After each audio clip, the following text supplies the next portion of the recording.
Welcome to our HyTek Servo SST inline torquing unit. Today we will demonstrate how to operate it from the operator's perspective, specifically using the removal torque testing method, which is one of the most common testing methods.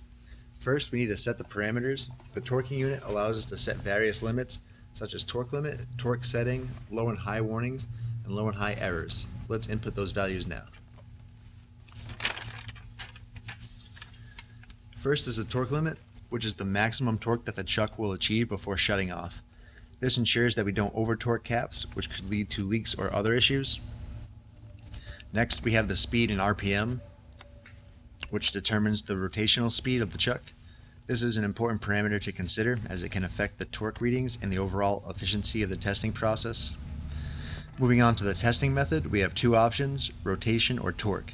Rotation mode rotates the cap to a certain angle, while torque mode applies torque until the desired level is achieved. This allows us to choose the method that best suits our testing needs. Today we'll be using the torque testing method. Let's talk about the fallback. This is the amount the chuck has to dip in perceived torque to know it has broken the torque limit.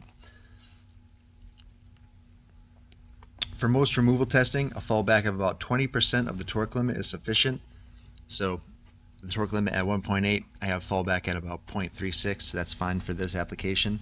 This is a safety feature that prevents over torquing. The torque ramp is another important parameter.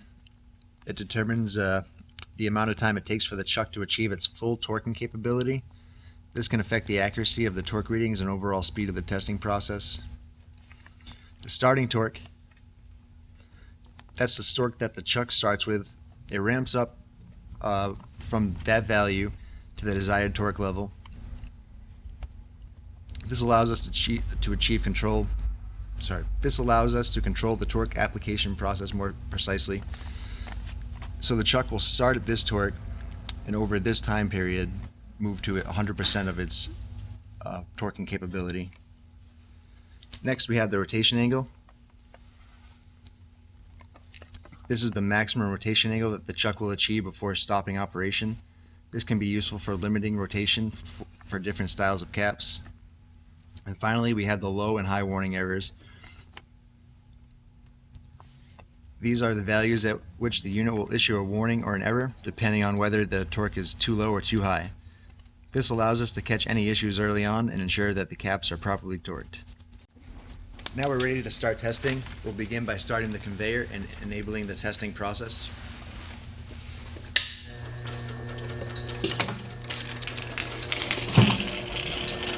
As the bottles pass through the torquing unit, the first bottle will be tested for torque.